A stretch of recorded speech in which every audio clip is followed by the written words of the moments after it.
लग्न लागलं होतं, नवरीची विदाई होणार होती, पण तेवढ्यात तिथे किन्नरांची टोळी येते. नाचत नाचत सगळ्यांना पैसे मागू लागते. पण त्या किन्नरांची नजर जेव्हा नवऱ्या मुलावर पडते तेव्हा त्यांना एक शंका येऊ लागते. नाचायचं सोडून ते किन्नर थेट नवरदेवाकडे जातात. त्या किन्नरांमधला एक मुख्य किन्नर असतो, त्याला शंका येते. तो थेट नवरदेवापाशी जातो, नवरदेवाच्या अंगाला हात लावायला लागतो, सगळीकडे तपासू लागतो. तेवढ्यात नवरदेवाचा बाप तिथे येतो, खिशातून 2000 रुपये काढून देतो आणि म्हणतो, हे पैसे घ्या आणि इथून निघा. पण किन्नरांना वेगळीच शंका आलेली असते. ते तिथून हलत नाही.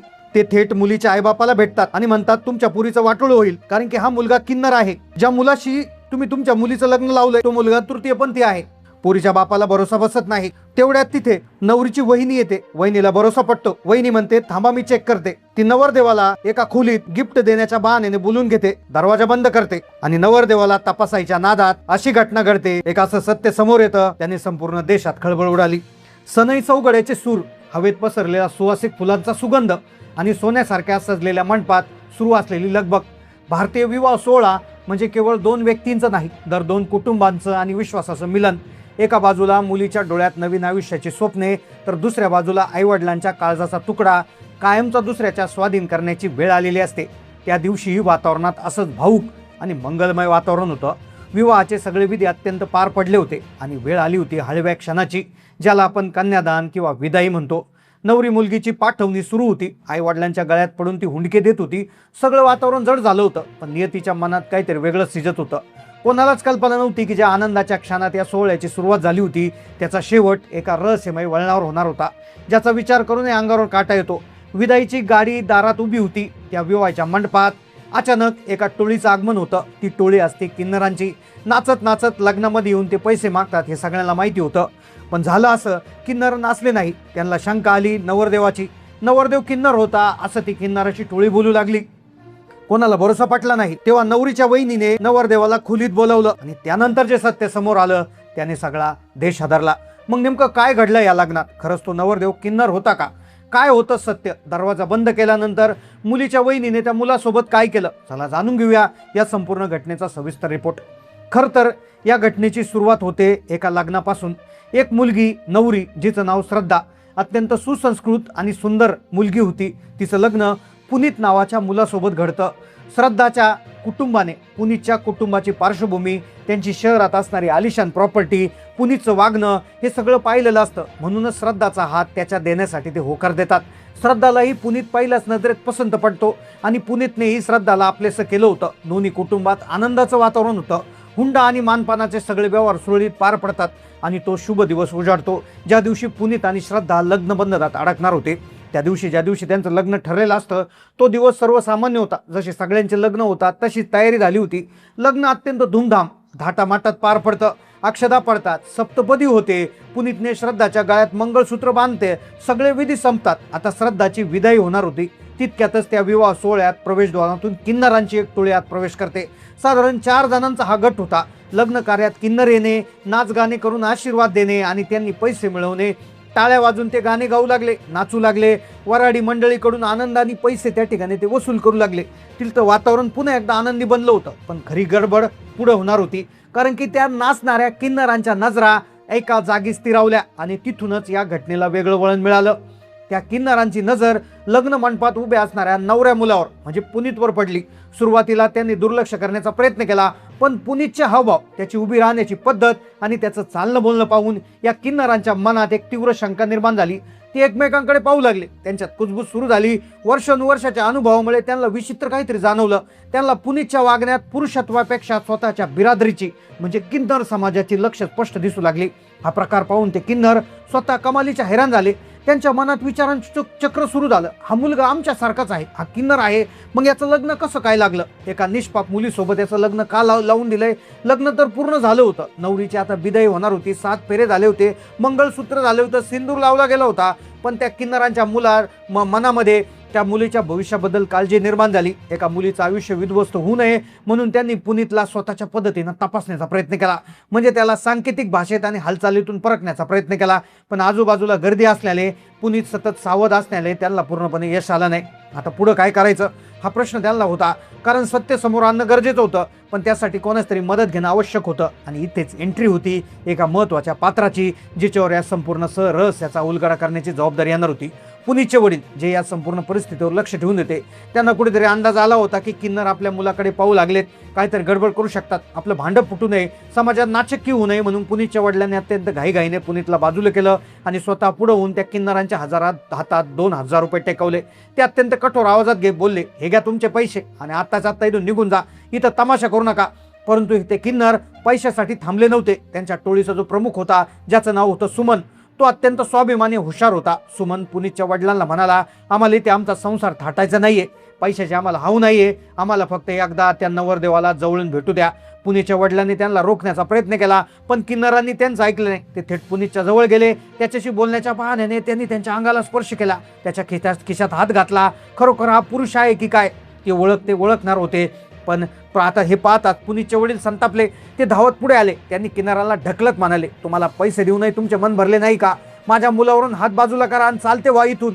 त्याने सुमनने थेट पुनीतच्या वडिलांच्या डोळ्यात डोळे घालून विचारलं, तुम्ही याचं लग्न लावून देत आहात, पण पुढे जाऊन हा गृहस्थी कशी बसवणार? याला मुलं बाळ कशी होणार? तुमचा वंश हा कसा पुढे चालवणार? पुनीतचे वडील थरथरत होते. त्यांनी स्वतःला सावरत म्हटले, माझा मुलगा माझा वंश चालवेल. तुम्ही काय बडबड करता? आत्ताच्या आत्ता बाहेर पडा, नाहीतर धक्के मारून पोलिसांच्या हवाली करेल. किन्नर तिथून मागे हटले खरे, पण त्यांचा संशय आता खात्रीत बदलला होता. त्यांनी ठरवलं आता थेट मुलीच्या आईवडिलांशी बोलायचं. जेव्हा हा निरोप श्रद्धाच्या आईवडिलांपर्यंत पोहोचला, तेव्हा लग्न मंडपात जणू वीज कोसळली. किन्नरांची टोळी सरळ श्रद्धाच्या आईवडिलांकडे गेली. सुमननं अत्यंत गंभीर चेहऱ्याने श्रद्धांच्या वडिलाला बोलून घेतलं आणि सांगितलं, तुम्ही ज्या मुलाच्या हातात तुमच्या काळजाचा तुकडा देत आहेत, तो मर्द नसून तो आमच्या बिरादरीचा किन्नर आहे. त्याने तुमची फसवणूक केली आहे. हे शब्द ऐका श्रद्धाच्या आईवडिलांच्या पायाखालची जमीन सरकली. त्यांना काय बोलावे सुचेना. ते आधी किन्नरावर भडकले. माझ्या जावयाबद्दल असे अपशब्द काढू नका असे ते ओरडले. पण सुमन अत्यंत शांतपणे म्हणाला, आमच्यावर रागवून काहीच फायदा नाही, आम्ही आमचे कर्तव्य केले. आता पुढं काय करायचं तिथून तुमचं तुम्ही ठरवा. अजून वेळ गेली नव्हती, फक्त लग्न झाले आहे, विदाई बाकी आहे. एकदा काय या मुलीने उंबरठ्यावर पाऊल टाकलं की तिचं आयुष्य अशा नरकात जाईल की तिथून ती कधीच परत येणार नाही. जर विश्वास नसेल तर स्वतःच्या पद्धतीने आधी खात्री करून घ्या, मगच निर्णय घ्या. एवढं बोलून किन्नर तिथून बाजूला झाले. आता श्रद्धाचे आई वडील अत्यंत विवंचनेत पडले. डोक्याला हात लावून विचार करू लागले की भर लग्नात आपण जावयाची परीक्षा कशी घ्यायची. पुरुषांना या गोष्टीची भानगड लवकर समजत नाही. पण मंडपातल्या महिलांमध्ये बातमी हळूहळू पसरू लागली. श्रद्धाच्या जवळच्या नातेवाईक महिला, ज्या हुशार चपळ होत्या, ते एकत्र आल्या. लग्न घरात अजून काही विधी बाकी होत्या, जसे की बूट लपवण्याची रीत, नवरदेवाला नातेवाईकाकडून विशिष्ट गिफ्ट देण्याची पद्धत. या विधीचा फायदा घेण्यासाठी महिलांनी एक धाडसी प्लॅन तयार केला. या प्लॅनची अंमलबजावणी करण्यासाठी एका व्यक्तीची निवड करण्यात आली, जी कुटुंबाची सून होती, जी नवरीची त्या ठिकाणी वहिनी होती. आता श्रद्धाचा मोठा भाऊ रोजगारासाठी दुबईत असायचा, त्यामुळे त्याची घरची जबाबदारी त्याच्या पत्नीवर होती, म्हणजे श्रद्धाच्या वहिनीवर होती. ती अत्यंत समजदार, धैर्याने निर्णय घेणारी महिला. तिच्यासमोर आता नंदेच्या म्हणजे श्रद्धाच्या संपूर्ण कुटुंबाचा आणि इज्जतीचा प्रश्न होता. जर तिचं हे पाऊल चुकलं असतं तर सगळं आयुष्य उद्ध्वस्त झालं होतं. त्यांनी प्लॅन केला.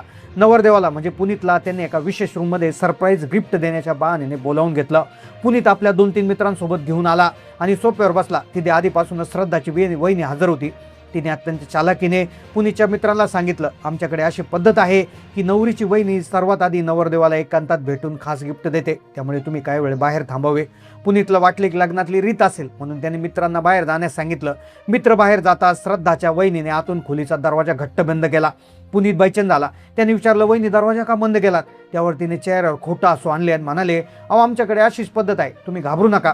खरं सांगू का, तुम्हाला मी लग्नात पहिल्यांदा पाहिलं तेव्हापासून तुम्ही मला खूप आवडले. आजचा दिवस तुमच्यासाठी खास आहे आणि मी तुमच्यासाठी इथं उपस्थित आहे. या बंद खोलीत आपण काही वेळ घालू आणि याबद्दल बाहेर कोणाला काही कळणार नाही. पुनीत संकुचून म्हणाला, नाही वहिनी, असं आमच्याकडे चालत नाही. लग्नाच्या दिवशी असं करणं योग्य नाही. पण श्रद्धाच्या वहिनीच्या डोक्यात वेगळाच विचार होता. तिला पुनीतची परीक्षा घ्यायची होती. तिने अत्यंत हुशारीने खोलीतले लाईट्स बंद केले. पुनीतच्या जवळ जात त्याला स्पर्श करण्यास सुरुवात केला. ती अत्यंत जवळ जाऊन त्या ठिकाणी त्याच्यामध्ये काही भावना निर्माण होतात का अशी चालाखीने ती परखत होती. तिने सगळं काही करून पाहिलं, पण पुनीतच्या शरीरात काहीच बदल झाला नाही. तो त्या परीक्षेत अपयशी ठरला. वहिनीने सगळ्या गोष्टी जवळून अनुभवल्या. तिला कळून चुकलं की किन्नरांचा संशय 100% खरा होता. पुनीत पुरुष नव्हता, तो किन्नर होता. खोलीच्या आत सगळं नाट्य सुरू होतं. बाहेर थांबलेल्या महिलांच्या काळजाचा ठोका चुकला होता. त्यांना एकच भीती वाटत होती, जर नवरदेव सामान्य पुरुष निघाला तर तो आतमध्ये वहिनीसोबत काहीतरी चुकीचं वर्तन तर करणार नाही ना. त्याच्या भीतीने या कथेला अत्यंत भावनिक वळणावर आणून ठेवलं होतं. बाहेर उभे राहून महिलांनी दरवाजा वाजवण्यास सुरुवात केली. आतमध्ये श्रद्धा वहिनीने पुनीतला घट्ट पकडलं. अत्यंत कठोर आवाजात विचारलं, पुनीत, तू नक्की कोण आहेस? हे मला आता समजलंय. मी तुला पूर्णपणे ओळखलं. खरं काय ते सांग, नाहीतर मी ओरडून सगळ्यांना आत बोलून सांगेल. पुनीतला आता कळून चुकलं होतं. आता तो रडकुंडीला येऊन सांगू लागला, वहिनी, यात माझा काही दोष नाही. माझे आईवडील समाजाच्या भीतीपोटी माझं लग्न लावून देत आहे. त्यांना समाजात तोंड दाखवायचं आहे की माझा मुलगा सामान्य आहे. याआधी त्यांनी माझं लग्न एका मुलीशी लावून दिलं, पण अवघ्या 4 ते 5 दिवसातच मुलीला सत्य समजलं आणि ती घर सोडून निघून गेली, जी पुन्हा परत कधीच आली नाही. माझ्या आईवडिलांनी गोष्ट सगळ्यांपासून लपून ठेवली. तुमच्याकडून मोठा हुंडा आणि पैसे उकळण्याच्या नादात माझं लग्न श्रद्धासोबत लावून दिलं. पुनीचे शब्द श्रद्धा वहिनीच्या डोळ्यातून अश्रू वाहू लागले. एका निष्पाप मुलीसोबत विश्वासघात केला जात होता. दरवाजा उघडताच बाहेर थांबलेल्या महिलांनी गराडा केला. श्रद्धाची वहिनी रडत श्रद्धा जवळ गेली आणि गळ्यात पडून रडू लागली. श्रद्धा, तुझ्यासोबत घात झाला. हे ऐकता संपूर्ण लग्न मंडपात शांतता पसरली. स्वतः नशिबाला दोष देत श्रद्धा जोरजोरात रडू लागली. अखेर मुलाच्या वडिलाला जाब विचारण्यात आला आणि अखेर तिथे पोलिसांची गाडी त्या ठिकाणी बोलवण्यात आली आणि गुन्हा दाखल झाल्याची बातमी पसरली. खरं तर ही बातमी उत्तर प्रदेशमधल्या मुरादाबादमध्ये घडलेली आहे. पण एका दृष्टीने एका डोळे झाकून जर कोणावर भरोसा ठेवला तर कशी चूक होऊ शकते, अशा प्रकारची त्या ठिकाणी एक संदेश याच्यामधून जातो. तर ही घटना तुम्हाला कशी वाटली? समाज आणि पैशाच्या हव्यासापोटी स्वतःच्या मुलाचे सत्य लपवून दुसऱ्याच्या मुलीचे आयुष्य उद्ध्वस्त करणाऱ्या अशा पालकाबद्दल तुमचं काय मत आहे? नक्की कमेंट करून सांगा. व्हिडिओ आवडल्यास लाईक करा, शेअर करा. धन्यवाद.